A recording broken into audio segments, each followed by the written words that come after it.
The net came up wrong. Owen Cooper knew it before he even hauled the last fathom over the gunwale. The weight was wrong. The pull was wrong. The way the hemp bit into his salt-cracked palms told him something large and very much alive was tangled in the mesh. He braced his boots against the slick planking of his skiff and heaved, and the thing that came over the side was not a tuna, not a ray, not any creature of the sea he had ever pulled from the water in 12 years of fishing the Greywash Coast. It was a woman. She hit the bottom of the boat in an explosion of net and seawater and rage, and the first thing she did was bite him. Not hard enough to draw blood, he suspected. She pulled the effort, but enough that he yelped and stumbled backward into his tackle box with a sound that was not dignified by any measure. "Get this off me," she snarled. He stared. She was an orc, green-skinned in the way the sea could be green on a clear day, not the flat gray-green he had seen on male warriors in the border markets, but something richer, deeper, like new copper going to patina. Her tusks were elegant, curving up from a strong jaw, shorter than a warrior male's but no less present. She was somewhere around his age, mid-20s perhaps, and she was magnificent in the way a storm front was magnificent, in the way the cliffs above Harrow Bay were magnificent, the kind of thing that demanded you simply look and reckon with it. She was wearing a fitted set of travel leathers, deep brown, tooled along the shoulders with a running wave pattern that might have been decorative or might have been clan marking. He couldn't say. The bodice laced tight up the front with rawhide cords, hugging a frame that was dense with muscle, and absolutely nothing like helpless. Her trousers were the same dark leather, tucked into boots that reached mid-calf, and somewhere on her belt a knife scabbard hung empty, which explained why she was trying to wrestle free of his net with her bare hands rather than cutting her way out. He found his voice. "I am going to help you," he said, very carefully with both hands raised. "But you have to stop moving because you are going to capsize us." She stopped moving. She assessed him with eyes the color of amber set in dark-shadowed sockets, and the assessment took about 2 seconds, and then she said, "Knife. I don't lend knives to people who bite me. I was drowning. You were not drowning. You were angry." "Both," she said, and something very small shifted in the corner of her mouth. Not quite a smile, an acknowledgement. Both things were true. He pulled his rigging knife from his belt, reversed it, and handed it to her handle first.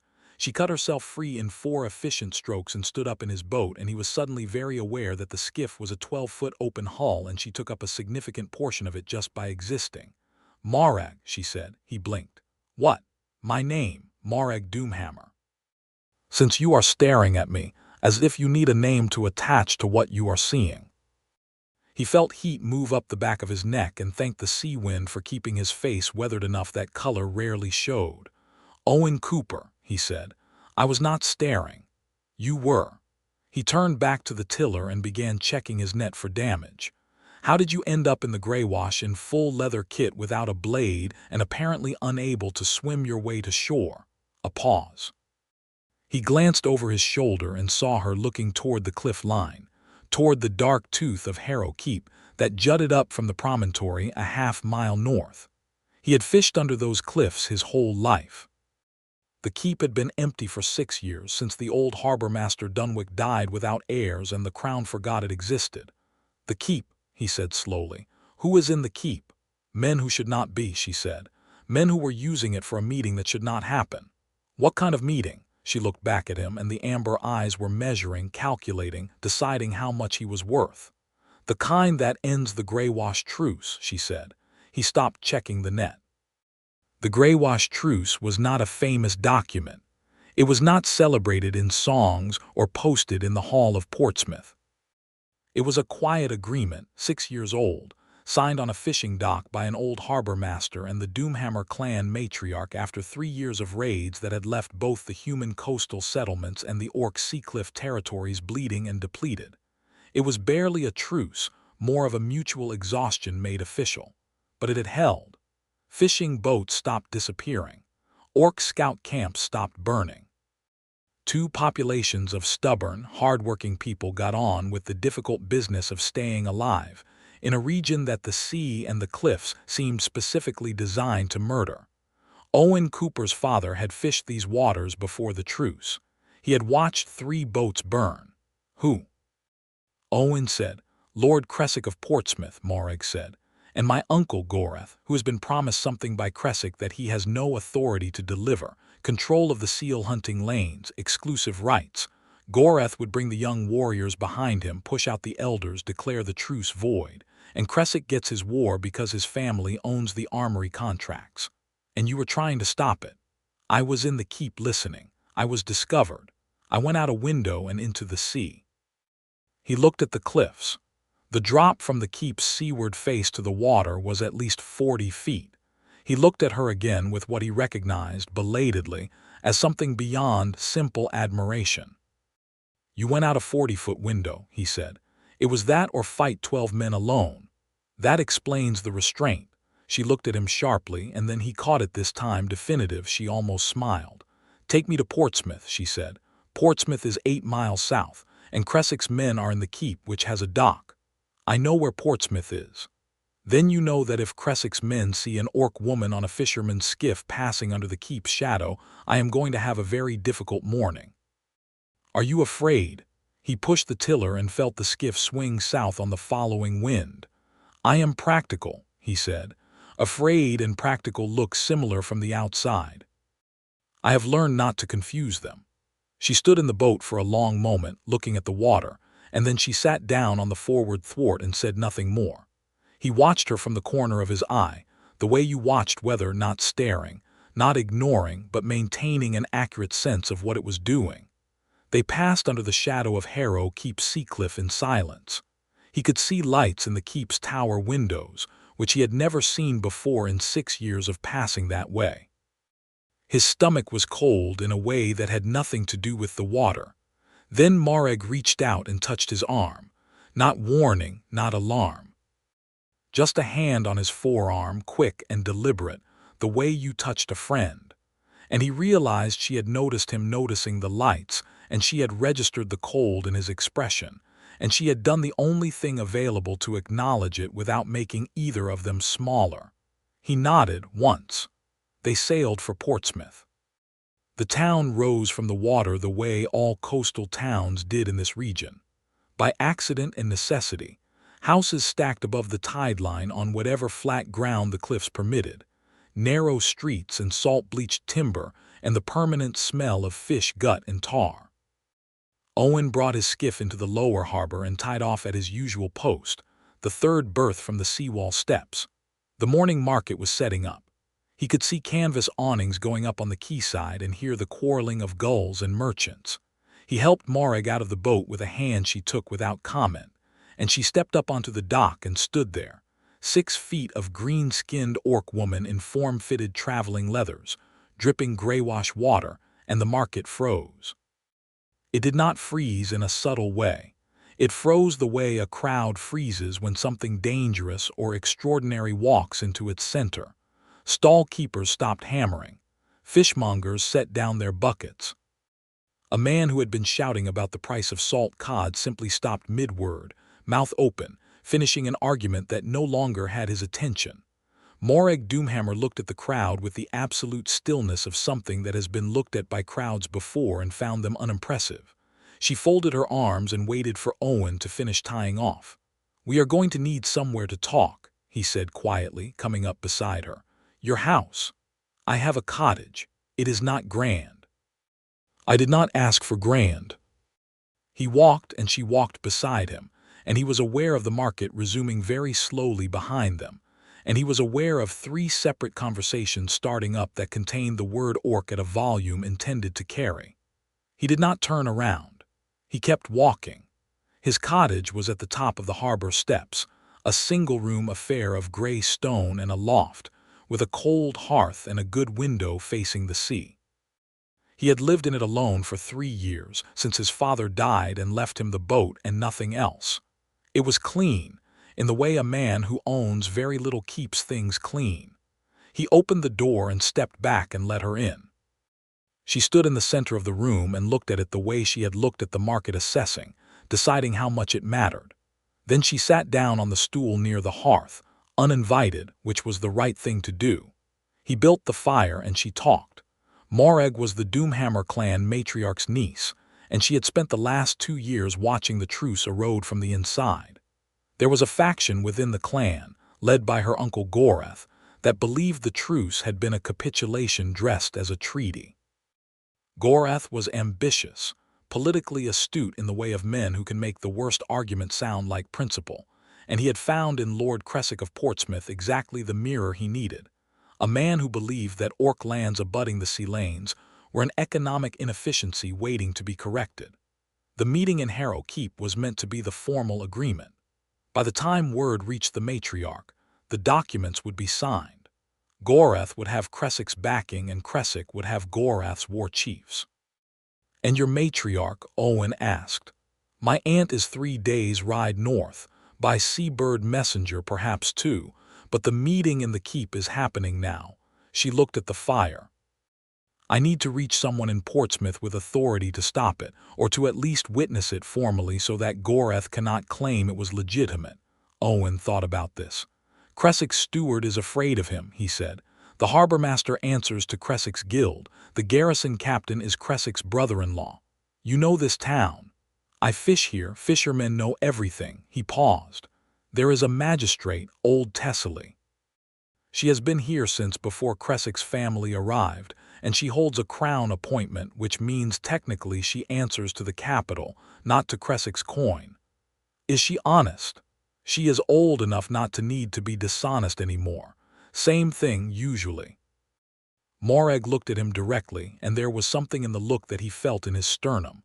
Not threatening, not appraising, something else. Something that recognized him as a person who existed with deliberate intent rather than by accident. "Why are you helping me?" she said. He thought about his father. He thought about 3 boats burning. He thought about 6 years of being able to fish the outer banks without looking over his shoulder at the cliff tops. "Because the truce is worth more than whatever Creswick is being paid," he said. She held his gaze for a moment longer, and then she nodded once with the finality of someone who has decided a thing and will not revisit it. The fire had dried her enough to walk without dripping.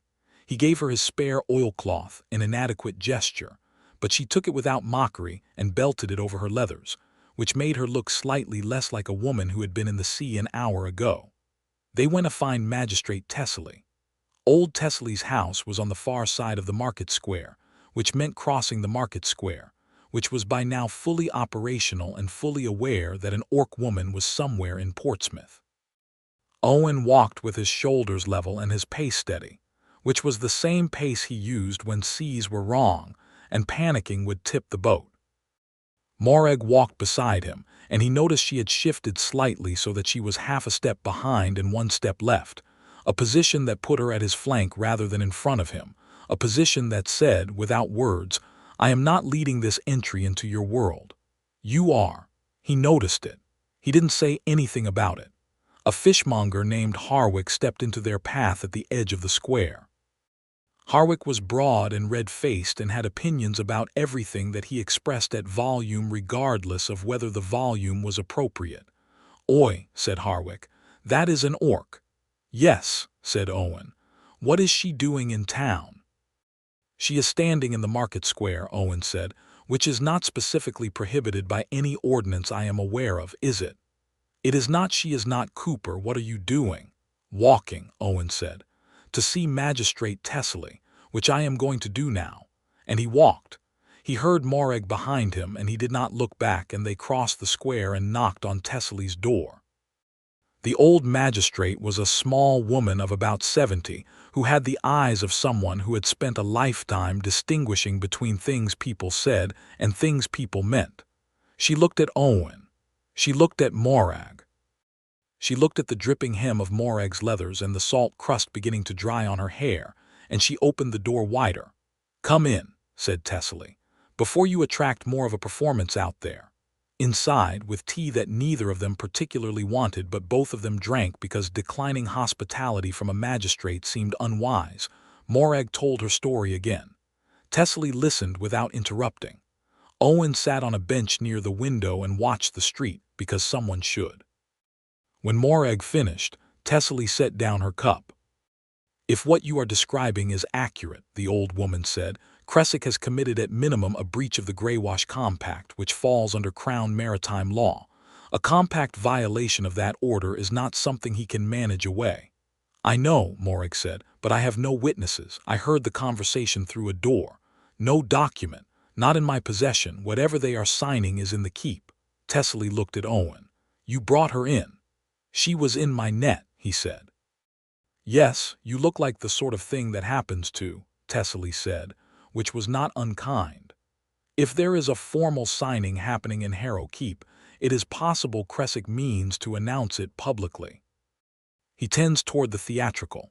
There is a council convocation tomorrow in the Great Hall, he called it last week, which struck me as odd timing. Neutral parties invited. She folded her hands. Including myself. Owen and Morag looked at each other. He is going to announce it, Morag said. He is going to present it as already signed and legitimate. Goreth will not attend. Goreth never comes into human towns, but Creswick will present documents, witnesses, his version of the agreement. And by the time the matriarch's word reaches anyone who matters, it will be political fact, Tessie finished. Yes, that is how these things work. She looked at them steadily. I need a witness who was present at the signing, or I need the actual documents before tomorrow. Owen thought about this. He thought about the keep, and the 40-foot cliff dropped to the water, and the fact that he knew the sea face of those cliffs better than anyone in Portsmouth, because he had been fishing under them his entire life.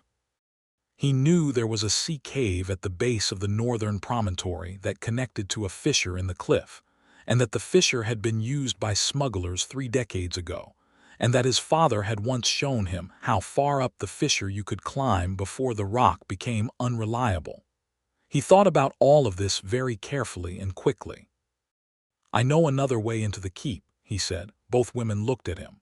From the seaside, he said, there is a passage. It has not been used in years, and I cannot promise it is clear, but if the keep's main dock is watched and the land approach is guarded, you are a fisherman, Morag said, not dismissive, questioning.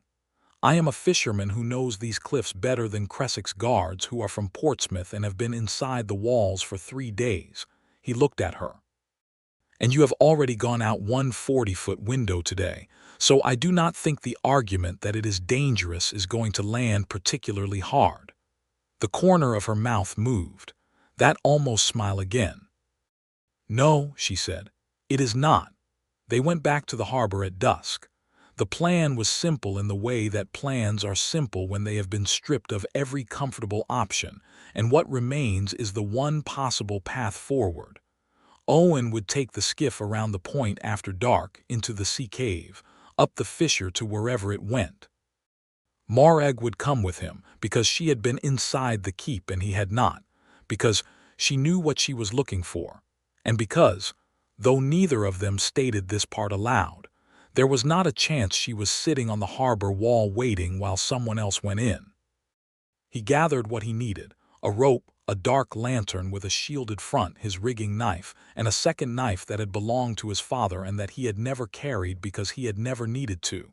He handed the second knife to Morag. She took it, turned it in her fingers, looked at the blade, and looked at him. This is old, she said. It was my father's. She held it for a moment and then tucked it into her empty scabbard with a care he noticed. I will return it, she said. I know, he said, and meant it, and did not entirely understand why he did.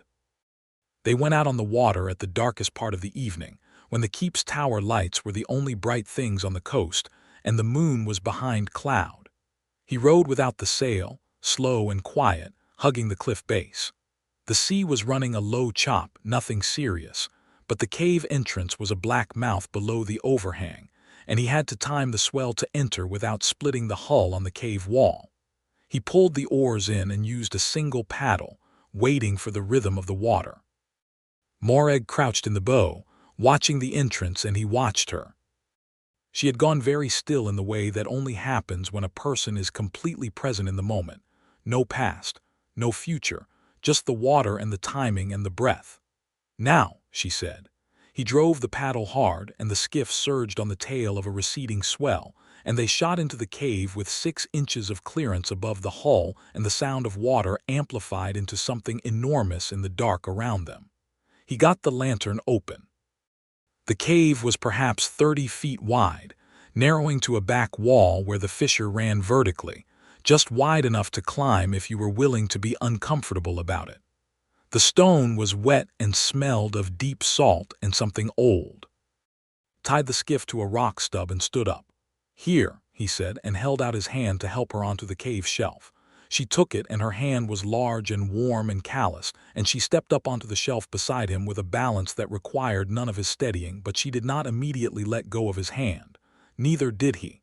After a moment mutual and unspoken, they separated and looked at the fissure. "Can you fit?" she said. He turned sideways and pressed into the rock. "Yes." She assessed herself, assessed the crack. "Barely," she said, "but yes." They climbed. It was not a graceful climb. It was 30 feet of wet limestone with handholds that required creative interpretation and footholds that required faith. Owen went first because he knew the rock, and he talked her up as he went, telling her where to put her hands, where the ledge was that looked solid but was not, where the crack widened just enough to get a shoulder through.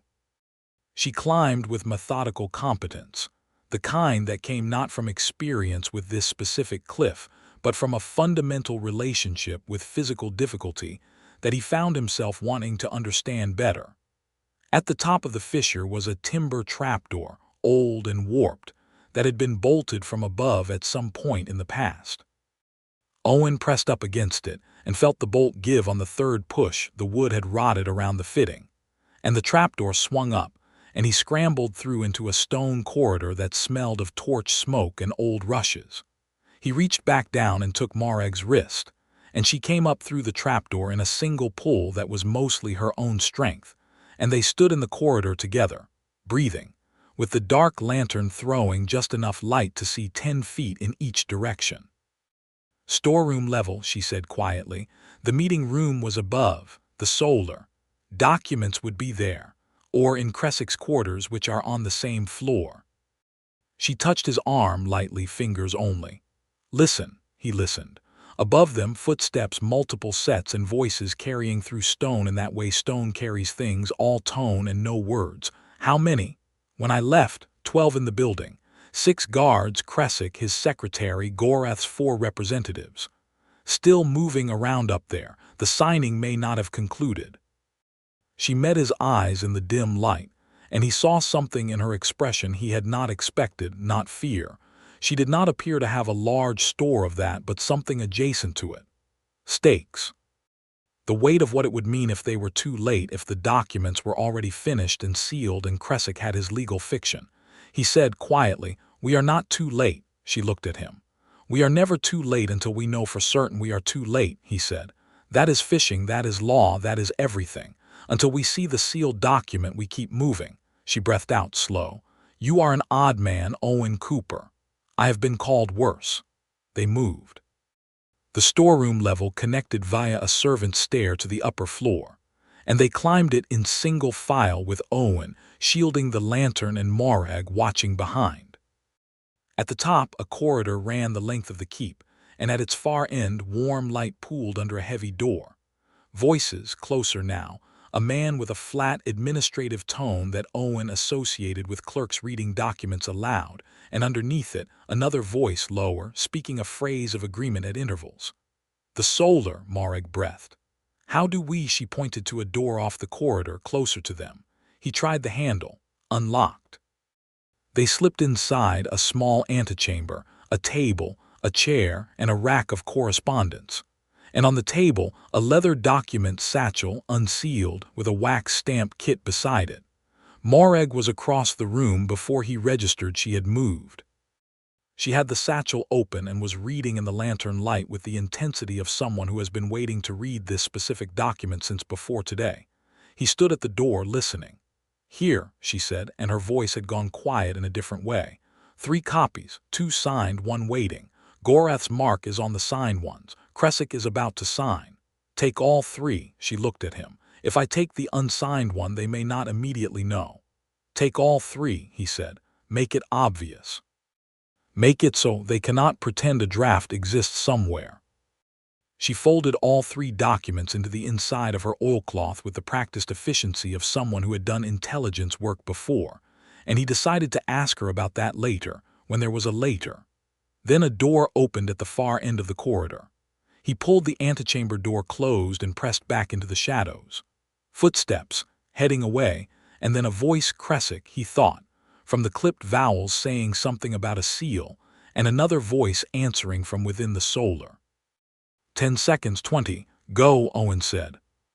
They went back down the servant's stair, through the storeroom, down the fissure in the dark with Morag going first this time, and him talking her down the way he had talked her up, not because she needed it, but because the contact of the voice in the dark mattered in a way he chose not to examine closely, and into the boat, and out through the cave mouth on the next incoming swell, and onto the open sea.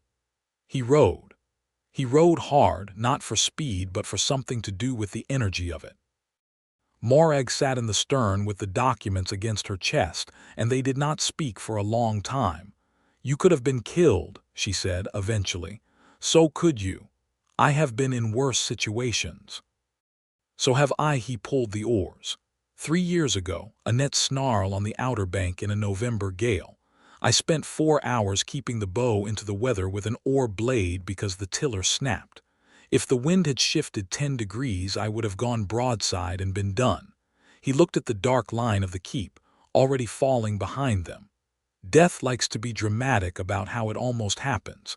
I have stopped taking that personally. She looked at him for a long moment, and the amber eyes in the dark were very still. You are not what I expected, she said. What did you expect? A fisherman, she said, in the way that word usually means. Small horizon, small concern. Someone who helps because helping is simpler than explaining why he will not. That is a reasonable expectation, he said. You help because you believe the truce matters. I believe my father watched 3 boats burn, he said. That is the same thing, said differently. She was quiet again. Then she said, the matriarch will want to thank you. The matriarch does not need to thank me. The truce is thanks enough. She will anyway, Morag said. She is like that.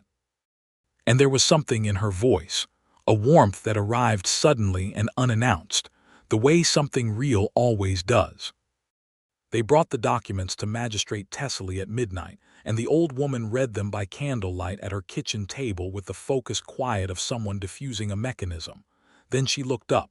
Tomorrow, she said, the convocation, I need both of you there. Cressick will have discovered them missing by morning, Morag said. Yes, which is why tomorrow is going to be interesting. Tessely folded the documents and locked them in the iron chest under her desk. You should both sleep. There is a back room. 1 room, Owen said. You are both adults, Tessely said. And it is 1 room, and I am old and do not intend to rearrange the house at midnight. The cot is against the wall. The floor is stone. You will manage. He managed, or he intended to. What actually happened was that he lay on the stone floor in his oilcloth and listened to Morag breathe across the room, and her breathing was even and apparently peaceful. And he lay awake and thought about the cave and the climb and the moment in the corridor when she had crossed the room before he had finished the thought, and he had stood at the door and felt, for the first time in 3 years of fishing alone, that he was exactly the right person in exactly the right place. He was not a man who was accustomed to feeling that. He was accustomed to being competent and self-sufficient and left to get on with it. He had been left to get on with it his whole life, by circumstance and by temperament, and he had gotten on with it.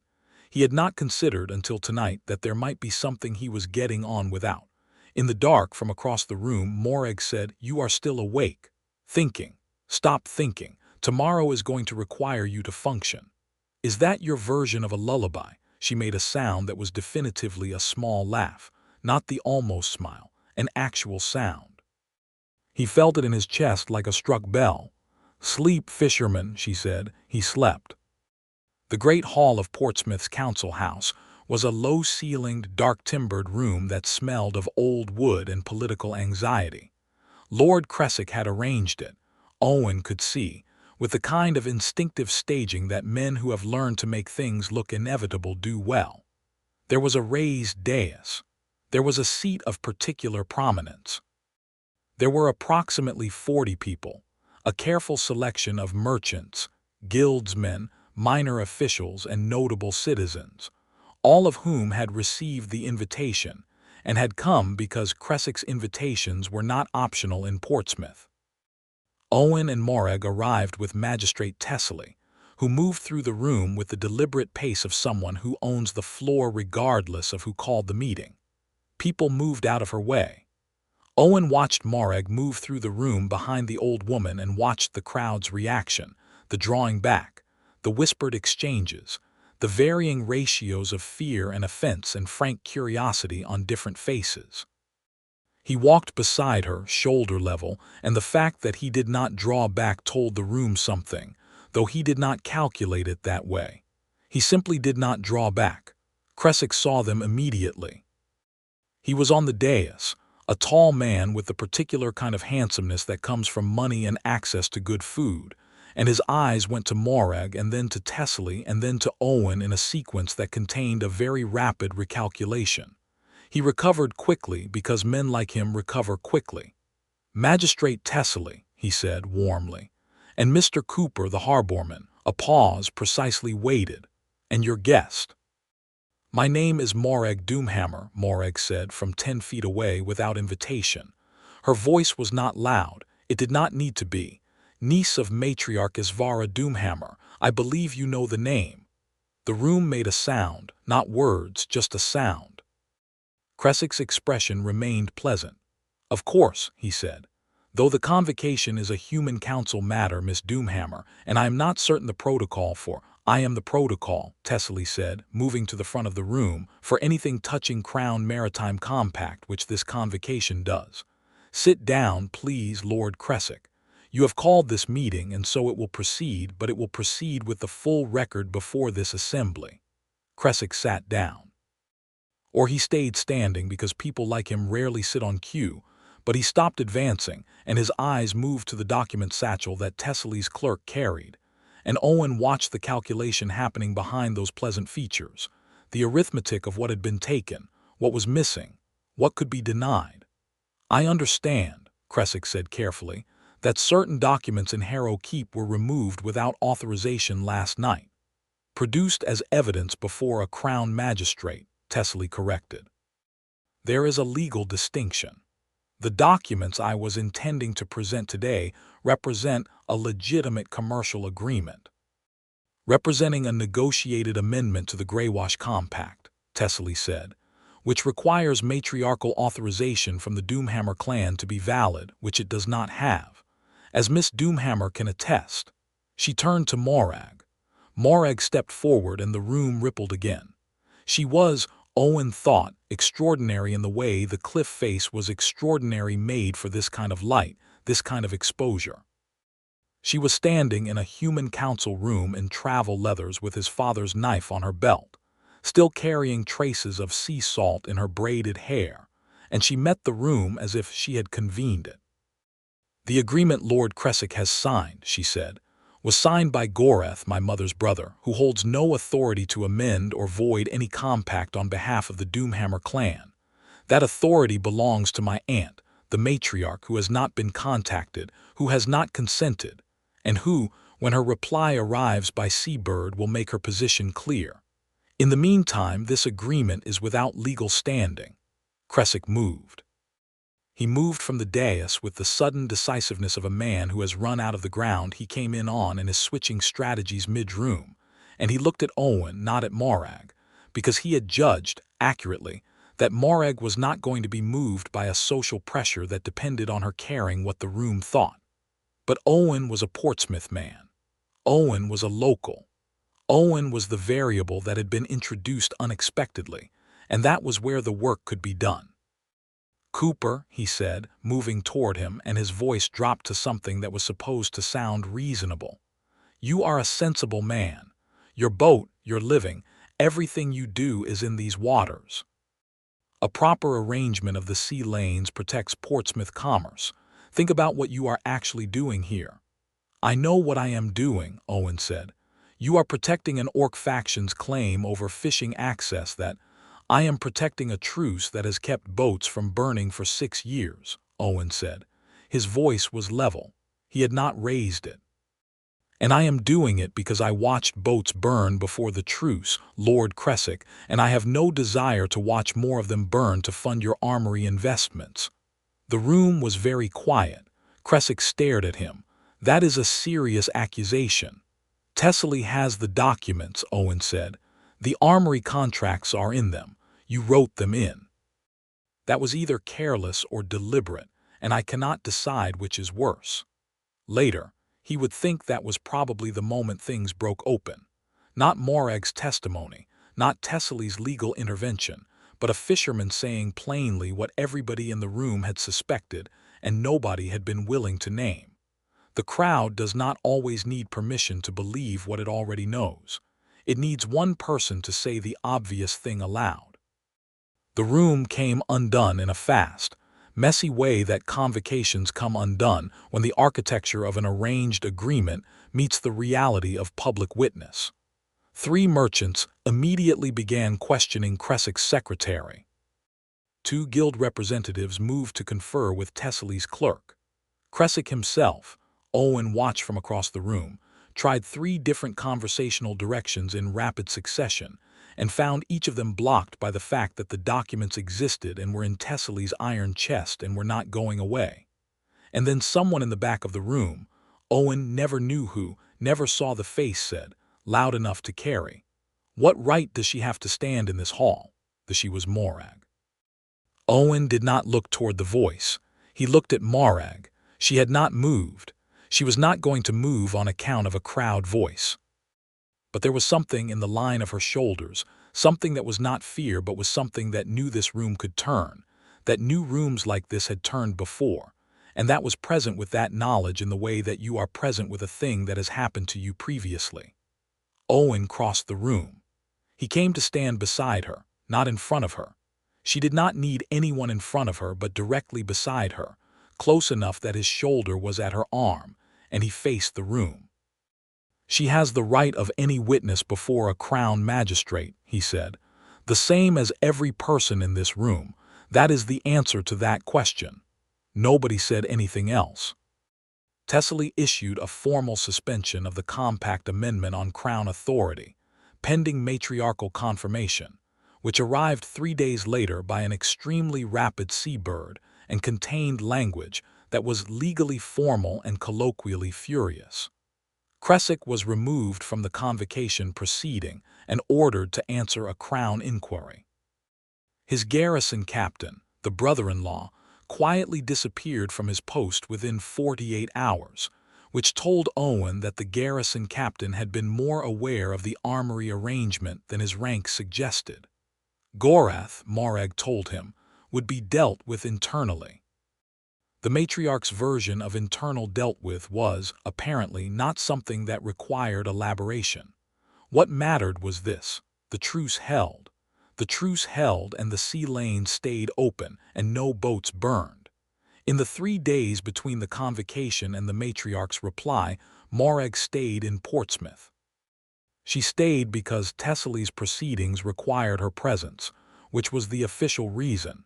But she stayed in Owen's cottage because it was the only offered option, and because, he began to suspect, she did not leave when she could have. She was a difficult housemate in the way of someone who has not shared close space with another person in some time.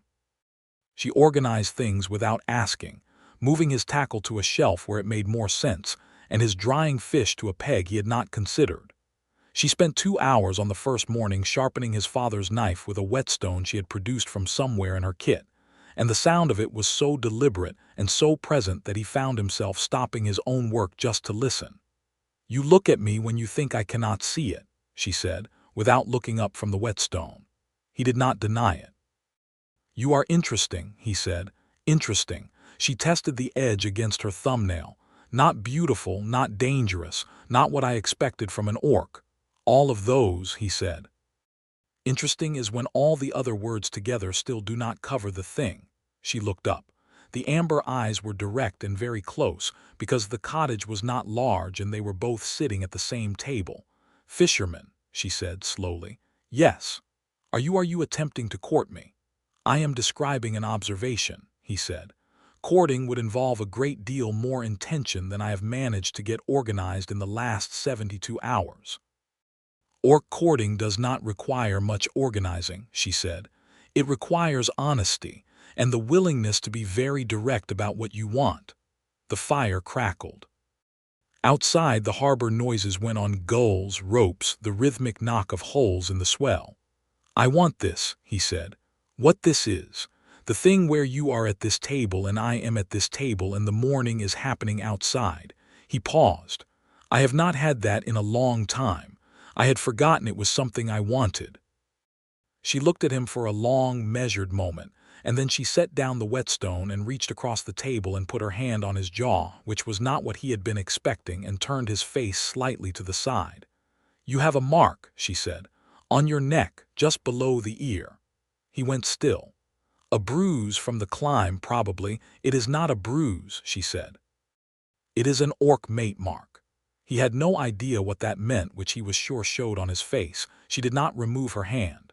In my culture, when an orc woman has decided someone is hers, she leaves a mark. It is usually intentional, usually deliberate, a bite or a grip or sometimes a specific touch during a moment of intensity. She paused. I did not do it deliberately. He turned his head slightly, gently, not pulling away from her hand, to look at her. When? He said. The cave, she said. When you helped me up onto the shelf, I held your hand longer than I needed to. Yes, he said, you did. It was not, she said carefully, because I required help. No, he said, I know.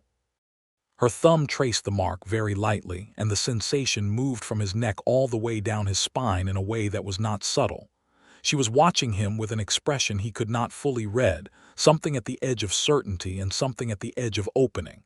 I am telling you, she said, because it is honest, and because if I do not tell you, it is not fair. Fair, he repeated. You did not choose this. The mark does not bind you. In my culture, the other person has to choose back, or the claim means nothing. I am not claiming you, she said, with an emphasis that was careful and also, he thought, slightly desperate in its carefulness. I am informing you. He looked at her, the green skin and the amber eyes and the strong jaw and the hands that had cut through his net and climbed a wet cliff and handled documents with the precision of someone who understood what was at stake. And he thought about boats burning and a 4-hour gale and 3 years of getting on with it alone in a cottage that had the right window and the wrong company. What does choosing back look like, he said. In your culture. She was very still. You say the name, she said. The full name. And you stay. Morag Doomhammer, he said. She breathed in. And I am staying, he said. If that is all right with you. She kissed him. It was not a soft kiss. It was the kind that contained several days of pretending not to want to, and the kind that was also the acknowledgement that neither of them had been pretending particularly well. Her hand was still on his jaw and his hands found her shoulders, and the table between them was an obstacle that neither of them was entirely willing to accommodate. And when they separated, breathing, her forehead was against his and the amber eyes were very close and very warm. Owen Cooper, she said. Yes. You are what I did not expect. You said that before. I am saying it differently now. He understood the difference, and he pulled her back across the inadequate distance of the table, and she laughed, a real one this time, low and full and completely unguarded, and came to him willingly. The matriarch's seabird arrived at dawn of the 4th day, and with it a message for Morag that was private and that Morag read in the harbor with her back to the wind.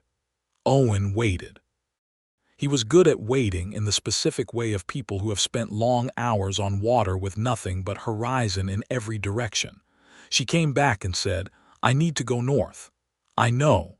To meet with the matriarch and to settle the matter of Gorath. She looked at the sea. It may take some time. I will be here, he said. I fish. She looked at him sideways with something that was not quite frustration and not quite amusement. That is not, she stopped. Owen, Morag, I am not asking you to wait. I know I am choosing to wait, which is different. She stared at him and then she said, you are infuriating. In an interesting way, though. She grabbed his collar. which was a grip strong enough to lift a man if the man was cooperative.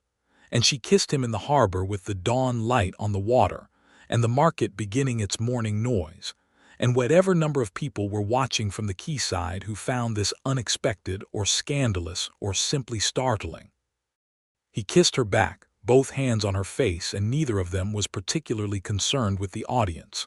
She left that morning on a clan vessel that appeared quietly from around the point, an orc-built sea runner, lean and fast, the hull painted in the Doomhammer wave pattern. She went up the side and looked back from the rail, and he stood on the dock in his salt-stained oilcloth, and she held his gaze for long enough that he felt it settle somewhere permanent. She was gone. He went fishing. He fished for 3 weeks, and the truce held, and the Outer Banks were quiet, and Thessaly's proceedings against Crescent advanced through the formal channels with the deliberate pace of Crown legal mechanism. Owen followed them at a distance, providing the testimony that was required of him, and went back to the water. He was not unhappy. He had been unhappy before, and he knew what it felt like, and this was not that. This was waiting, which was something he knew how to do. It was on a Wednesday, 4 weeks after she had left, that he came back to his dock at evening to find a clan vessel moored at the quayside outside the harbor, the same sea runner, the Doomhammer wave pattern on its hull. He stood in his skiff for a moment and looked at it. Then she was on the quayside above him, and the amber eyes were looking down, and she was different in some way he needed a moment to identify. Not her clothing, she was in the same travel leathers, and not her expression, which was as controlled as ever, or nearly. The difference was in what was not there anymore, a held-in-ness that had been present from the first moment in the boat, a readiness to retreat, a door kept not quite open. The door was open. He tied off and came up the harbor steps. "It is settled," she said. "Goreth has been formally stripped of his council position. The matriarch has sent formal notice to the Crown that the Greywash Compact amendment was unauthorized. Crescent's inquiry is proceeding." She paused. "The truce is confirmed." "Good," he said. "My aunt wants to meet you. I heard you mention she would try to thank me. She is bringing a formal delegation to Portsmouth in a fortnight. There will be a ceremony. You will be named a friend of the Doomhammer clan, which is not nothing. It carries specific protections and rights in our territory." She paused. "She also wants to meet you because I told her about you." He looked at her. "What did you tell her?" Morag Doomhammer, niece of a matriarch, intelligence operative, cliff diver and person who had walked into a human council room and redrawn the political landscape of a coastal region, looked at him with the expression of someone who has decided to be brave about a thing. "I told her that I found someone," she said, "and that he was a fisherman. And that she would find that strange, and I did not care, because he was what I did not expect to find, and I found him anyway." She met his eyes. "And I told her that I had left a mark on him without meaning to, and that he had chosen back, and that I intend to stay." "You told the matriarch," he said slowly, "that you are staying in Portsmouth." "If you want me to," she said, and for a moment, just a moment, the certainty wavered, and he saw underneath it the same thing he had seen in the cave, the sea cliff drop and the decision to go out the window anyway. "Yes," he said, before the moment could extend itself into something painful. "I want you to," she breathed out. He took her hand, which was large and warm and familiar already, and they walked up the harbor steps together in the falling light. The ceremony that the matriarch brought to Portsmouth was not a small affair. Matriarch Isvara Doomhammer arrived on 3 clan vessels and brought with her a retinue of 40, which was precisely calibrated, Owen suspected, to be large enough to be meaningful and small enough not to be threatening. The matriarch herself was a woman of late middle age, with Morag's amber eyes in a broader face, and the kind of authority that does not require volume or display. It simply occupies whatever room it enters. She was shorter than Morag, wider, and she walked like weather systems walked, like something that would arrive regardless. She looked at Owen Cooper for a long time before she said a single word. He looked back. He did not fidget. He had stood at a tiller in a November gale for 4 hours, and he had faced a council room that could have turned ugly, and he had learned, somewhere along the way, that the primary requirement for standing in a difficult moment was simply to keep standing. "My niece," Isvara said at last, "has very specific opinions about what she is worth." "Yes," he said. "She has never suggested she is worth very little.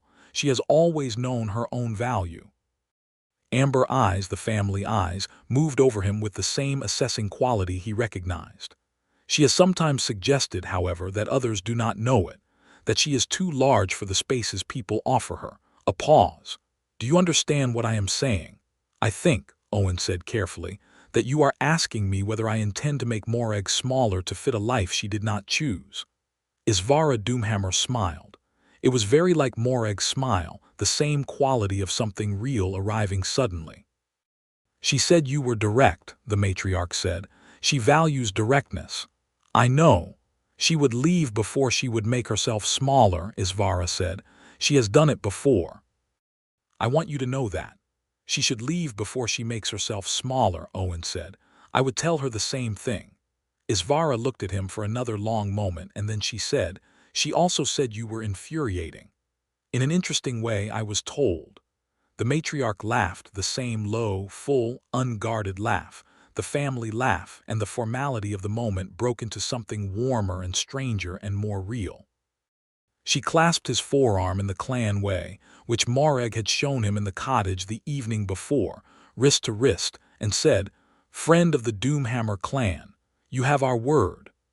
The naming ceremony was held on the quayside in public, which was Isvara's choice. Owen suspected it was deliberate, the same instinct Morag had shown in the council room, the willingness to be visible at the moment when visibility meant something. The Portsmouth crowd gathered at the harbor rail to watch, and the Orc delegation arranged itself in the formal semicircle, and Tesley stood to one side with an expression of tremendous dry satisfaction. And in the middle of it, before the matriarch began the formal words, Morag came and stood beside Owen, not behind him. Not in front of him, beside. She did not touch him or perform anything for the crowd. She simply stood there, and the crowd that had frozen in the market on the morning she arrived in a dripping oilcloth on a fisherman's arm was now confronted with the same woman standing formally at the side of a ceremony that had just made their harbor a protected location under a matriarchal compact. The calculation in some faces shifted. Not all faces, never all faces, but enough. "You do not have to stand here," Owen said quietly to her, because the matriarch was still arranging herself. There were a few seconds. "I know," Morag said. "The formal naming is for me. You could, Owen." "Yes. I am standing here because I want to stand here," she said. "This is what choosing back looks like from my side." He felt something in his chest settle, final and warm, like a mooring line pulled taut and cleated off. "All right," he said. The ceremony proceeded. After it, in the slow evening that followed the formality, the delegation's dinner, the managed conversations, the long business of an important occasion winding down to its ordinary components, Owen found himself on the harbor wall, alone for a moment, looking at the sea. The Greywash was quiet. The outer banks were dark shapes in the last light, and beyond them the horizon was the purpled gray that precedes a storm, though the storm was a day or two away and nothing to worry about tonight. He had read that sky his whole life. He knew what it meant and what it didn't. He felt her before he heard her. The particular displacement of air, the warmth of a presence he had learned in less than 2 weeks with the completeness of something that takes years in ordinary circumstances. Morag came and stood beside him at the wall. They looked at the sea together. "My aunt likes you," she said. "I like her. She is going to be insufferable about it. She likes being right, and she was very suspicious of you initially, and now she will claim she always knew." "All matriarchs should have that quality," Owen said. "It is probably useful." Morag laughed quietly. "She asked me how serious this was." He glanced at her. "What did you say?" She looked at the water. "I said I left a mark on him without meaning to, and he said my name and stayed, and I have never stayed for anyone before." She paused. "She asked what I meant to do. I said I meant to stay until there was a reason not to, and I did not think there would be one." "There won't be," he said. "You are very certain for someone who has known me 2 weeks." "3 weeks," he said. "Counting the waiting." She turned to look at him, and in the last of the evening light the amber eyes were very warm, and the mark was on his neck where she had put it without meaning to, and she had told him about it because it was honest, and he had said her name and chosen to stay. "Morag Doomhammer," he said, because it bore saying again, because some things bear repeating. She reached up and touched his face, the way she had at the cottage table, and this time he turned into it instead of holding still, and she made a small sound that was not any kind of word. "Come home," he said. "The cottage is small, but you have already reorganized it." The tackle arrangement made no sense. My tackle arrangement was entirely functional. It was inefficient. I have been fishing successfully with it for she kissed him, which settled the argument which he suspected she had known it would.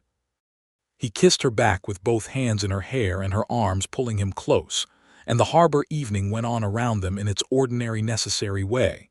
The knock of hulls in the swell, the cry of late gulls, the distant conversation of her aunt's delegation winding down in the tavern above the quayside, and none of it required their attention. They went home. The cottage was unchanged and changed, the way a room changes when it is occupied by more than one person's intent. She had left her satchel on the far chair, and her spare kit on the peg by his oilcloth, and the whetstone was on the shelf beside the window as if it had always been there. He made a fire, and she made something approximating dinner from what he had in the cottage, which was a demonstration of either resourcefulness or low expectations that he chose to find charming. They ate at the table that had been between them, that was not between them anymore.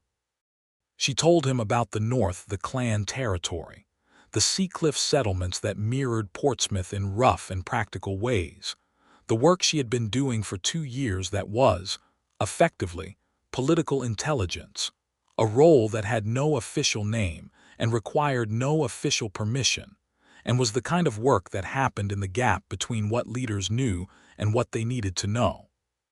He told her about the Outer Banks, the places he had names for that were on no chart, the behavior of the Greywash in each season, the particular quality of November storms. He talked about his father in the way that he had not talked about his father to anyone, not because it was painful but because there had been no one to tell. She listened. She was extraordinary at listening in the specific way of people who gather information for a living, completely present, nothing missed. But it was not clinical. He could see it in her face, the amber eyes, the way she leaned forward slightly when something mattered. "He sounds like a man who knew himself," she said when he finished. "He was," Owen said. "He did not leave much. The boat, the cottage, the names for the banks, the knife." "The knife is a good inheritance," she said. "You sharpened it. It needed it." She turned the knife in the firelight, looking at the edge. "I will keep it sharp." It was such a simple statement, and it meant the thing it said and also the thing underneath that, and he reached across the table and took the knife from her hand and set it down and then took her hand, and she looked at him with the open expression she had been arriving at by degrees since the cave, since the moment on the shelf in the dark when neither of them let go. "Stay," he said. "Not because of the mark. Not because of the choosing back, just because you want to." "I want to," she said. He brought her hand to his mouth and kissed her knuckles, which she was not expecting. He saw it in the slight catching of her breath. And then she was around the table and the fire was behind her, and the cottage was small and warm, and he had both hands on her waist, and she was looking at him with the expression of someone who has made a decision and is no longer governing the distance. "You are sure," she said. "I have been sure," he said, "since a woman came out of my net and bit me and I handed her my knife." She laughed against his mouth, and then it was not laughing, and the fire burned low and the harbor went quiet, and the cottage was full of the ordinary, extraordinary warmth of two people who have found each other in a world that does not make finding easy. The storm came 2 days later. It was a proper November storm, the kind that closes the Outer Banks for a week and turns the Greywash into a white chaos of swell and spray. Owen had brought his skiff up the ramp and double-lashed it 3 hours before the first winds hit, reading the sky with the accuracy of a man who has had no choice but to get this kind of reading right. Morag had watched him work without offering what she had not been asked for, which he appreciated, and then she had helped him with the second lashing, which he appreciated more. And when the storm hit, they were inside the cottage with the storm shutters closed and the fire built high and the sound of the sea enormous and surrounding in the way it only is during a real storm on a cliff coast. "Do you lose boats?" she asked. "Every bad winter someone loses one," he said. "The good fishermen mostly do not. The unlucky ones do, and the careless ones do, and sometimes luck and care are not the issue. Your father's boat, the one he left you. I have had her 12 years. She is sound." He looked at the closed shutters. "I do not take unnecessary risks. You went into Harrow Keep through a smuggler's fissure at midnight. That was a necessary risk." She was quiet for a moment. Then she said, "I have done necessary risks that were not afterward necessary, risks that I told myself mattered and that mattered less than I thought." "What kind?" "Intelligence work. 2 years of it. Some of it on behalf of the matriarch and some of it on behalf of the truce and some of it, honestly, because it was the thing I knew how to do and I did not know what else to do." She looked at the fire. "I am good at it. Being good at a thing is not always the same as it being the right thing." "What would you do if not that?" She was quiet for a long time. The storm knocked at the shutters. He waited because waiting was what he was good at. "There is work in the Seacliff settlements," she said slowly. "Negotiation work between the clan factions and between the clan and the coastal towns. Not intelligence, proper diplomatic work with both sides knowing I am there." She paused. "I have been thinking about it for some time." "Portsmouth needs something like that," Owen said carefully. "Thessaly is good, but she is old.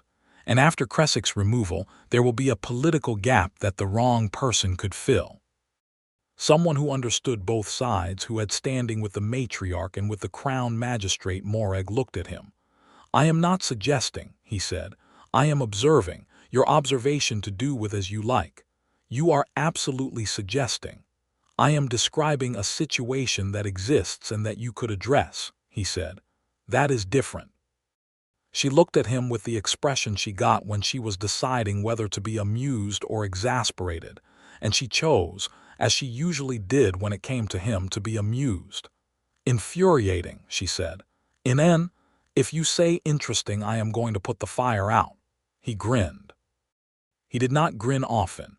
It was not his natural resting expression, which tended toward the composed and weathered.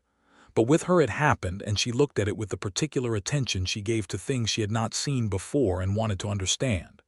"You should do that more often," she said. "Offer professional observations." "Smile," she said, and reached across and touched the corner of his mouth with her thumb, brief and deliberate. The way she touched things she was deciding were hers. The storm went on for 4 days. He had laid in good stores, because he always laid in good stores before November. They ate well and kept the fire, and when the wind was at its worst and the cottage shuddered with the force of it, she moved close without preamble, and he put his arm around her, and they sat against the hearthstones listening to the Greywash have its say about the world. On the second day she taught him 3 words in the Doomhammer dialect, and he taught her the names of the Outer Banks, his names, the ones that were on no chart. On the third day she beat him comprehensively at a game played with river stones that she had learned from the matriarch and that he protested was based on rules she was inventing as she went, which she denied with a serenity that he found both enraging and magnificent. On the 4th night in the dark, she said his name. Just his name, the full thing, Owen Cooper, the way you said someone's name when you wanted them to know you had chosen it deliberately. "Yes," he said. "I am glad you pulled that net up." "The net was very glad too," he said. "You were extremely heavy for a tuna."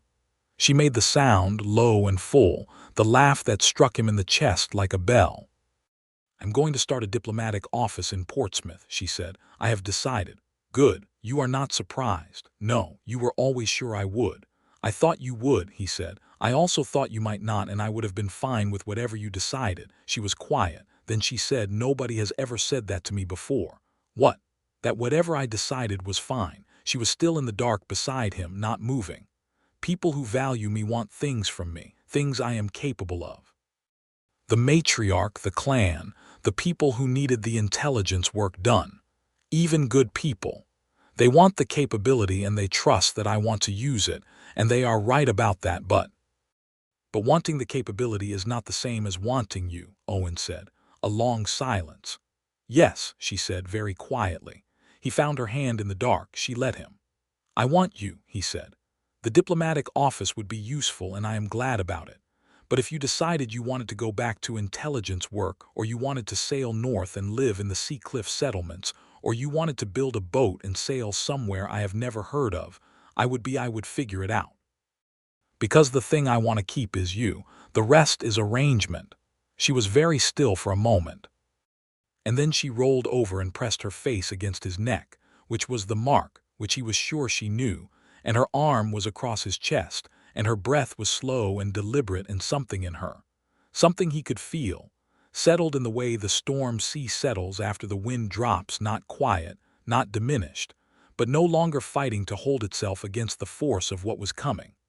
He held her, and the storm continued outside, and the cottage was warm. The morning that followed the storm had the quality of things that happen after great effort, a particular stillness, a particular clarity of light.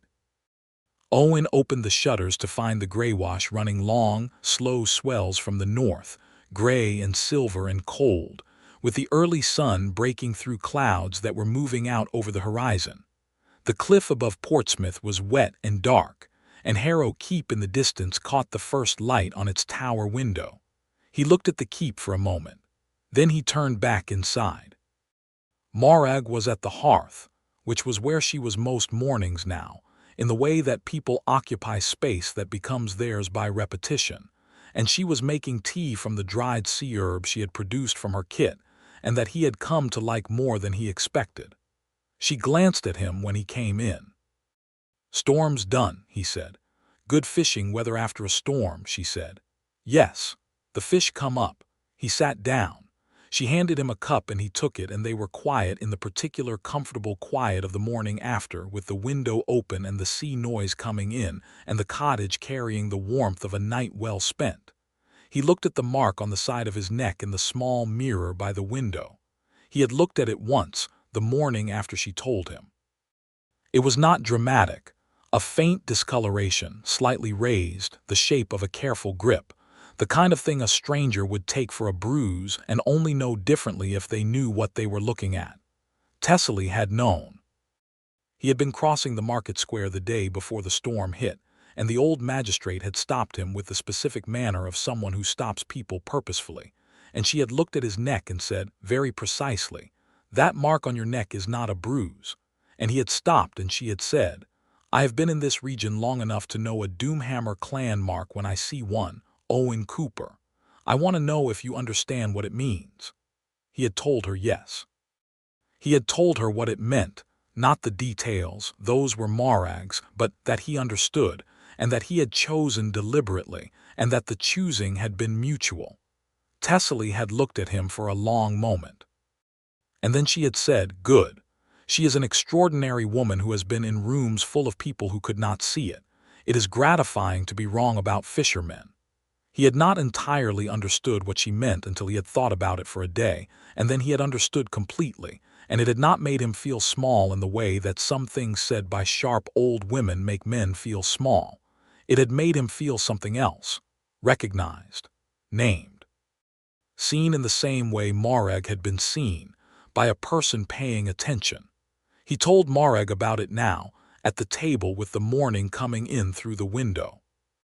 She listened, and when he described Thessaly stopping him in the square and saying the words, "The mark on your neck is not a bruise," he watched Morag's face move through something he had not seen before, a complex rapid sequence that started with what he thought was surprise and moved through something that looked almost like pain and arrived, finally, at something open and wondering. "She said that," Morag said. "Yes. She knows the clan markings. She said she has been in the region long enough." Morag was quiet for a moment, then she said, "When she saw it, when she stopped you and said that, what did you think?" He considered. "I thought about the cave," he said. About your hand on my hand. And then I thought that I would be very stupid to pretend I did not know what was happening to me. He looked at her across the table. And I thought that you had told me about it because you were honest, and that honesty deserved honesty back, and that the honest thing was that I did not mind the mark. At all. She held his gaze. And then, he said, I thought I would like to go fishing, because I had not been in several days due to various events, and my boat needed to get back in the water. She made a sound that started as exasperation and ended as laughter, and he grinned again. And across the table they were both of them in the same moment simultaneously, the ordinary and the extraordinary of it, the salt-cracked morning and the sea outside and the mark and the choosing and all of it layered together the way the Greywash layered, impossible to separate into its component parts. Come with me today, he said. She looked at him.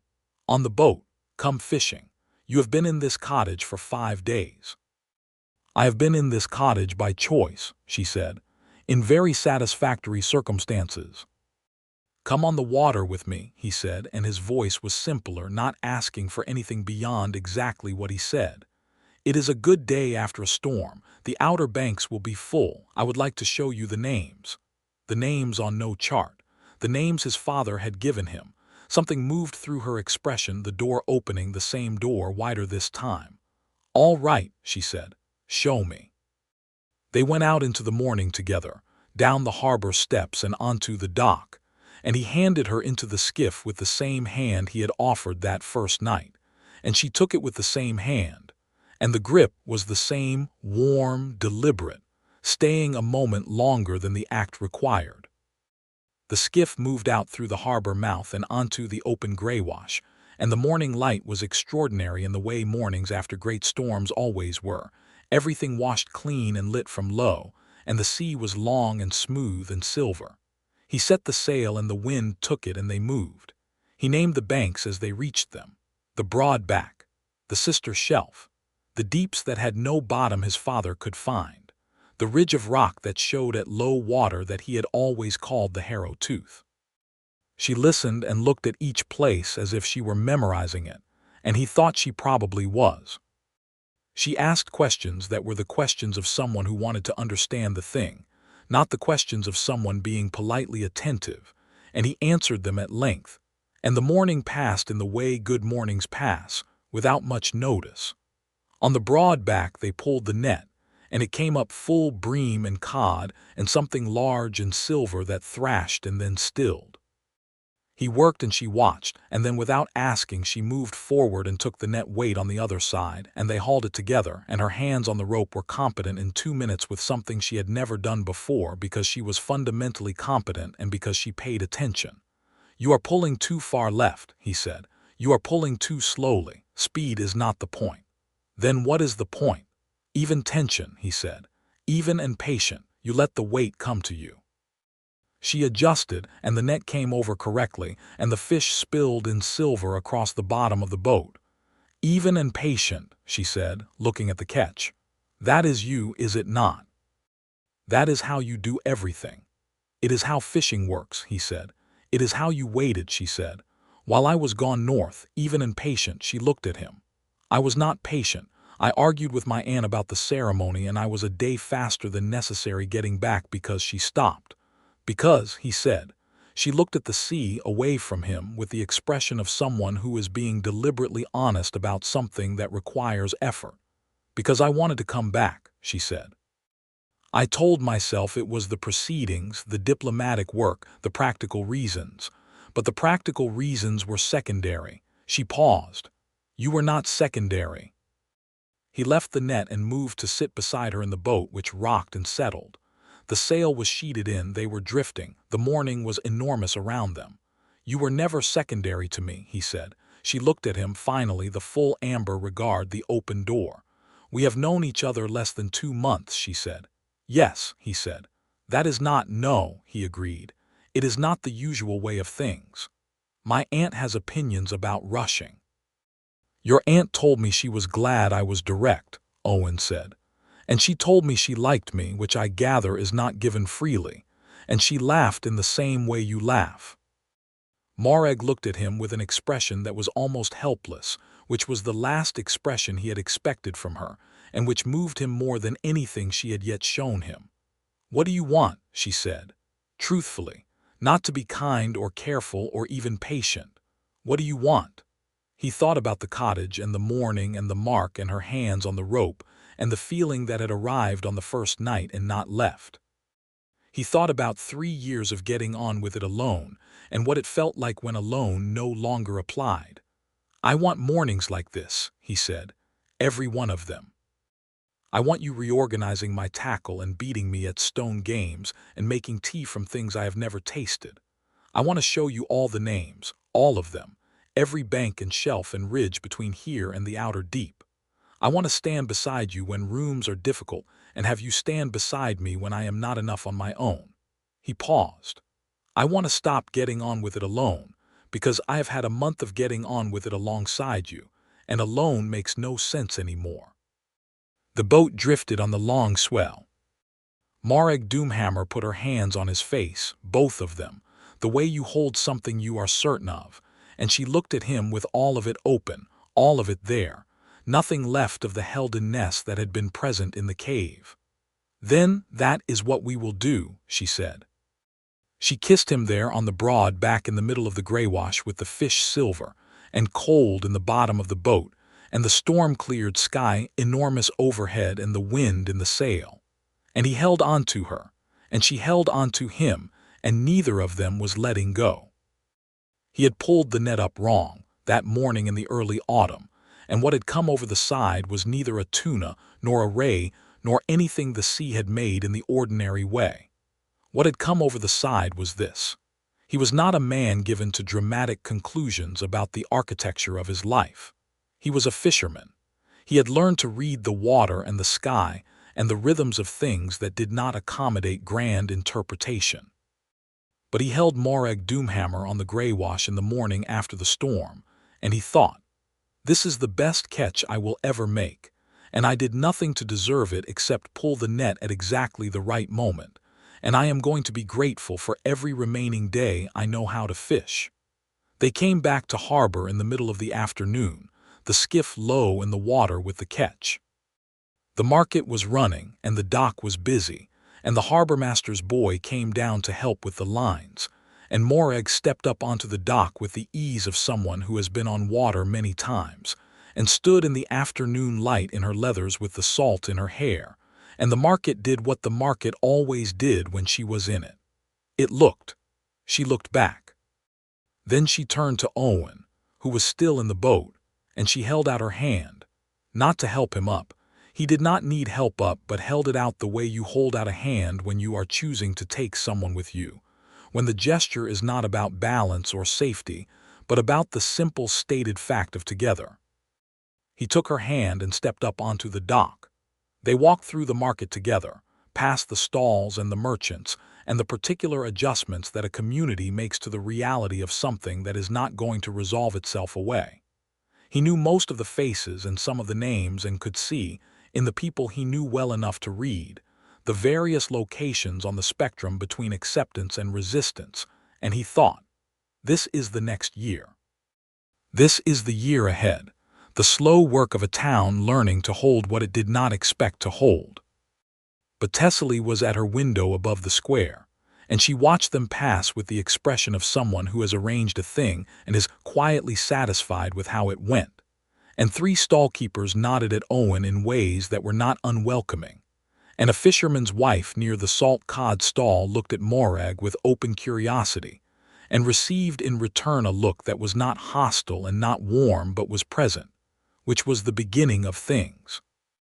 In the evening, Morag sent a sea-bird north with a message for the matriarch. He did not ask what it said. He trusted her to say what needed saying. He built the fire, and she came in from the window and sat in the stool that had been her stool since the second morning, and the cottage was full in the way a cottage is full when the right people are in it. Outside the window, the Greywash ran south in the last light, and Harrow Keep sat dark on its promontory with no lights in the tower, and the harbor was quiet, and the truce held, and the day ended in the ordinary way that days end in a life that has found what it was after. Owen Cooper looked at Morag Doomhammer across the fire, and she looked back at him with all of her open and nothing held in reserve, and neither of them said anything because nothing needed saying. The mark on his neck was not a bruise, it was a beginning, and it was already, despite every reasonable measure of time and likelihood, the truest thing in a life that had been accumulating truth steadily and quietly and without fanfare, the way the sea accumulates its own mass, by being always, unmistakably, entirely itself. They stayed. The night deepened around the cottage, and the fire held its warmth, and the greywash went on in the dark beyond the window, and the storm was done, and what was left after it steady and salt-worn and bright was this: two people, at a table, no longer alone, with the morning already assembling itself on the other side of the dark.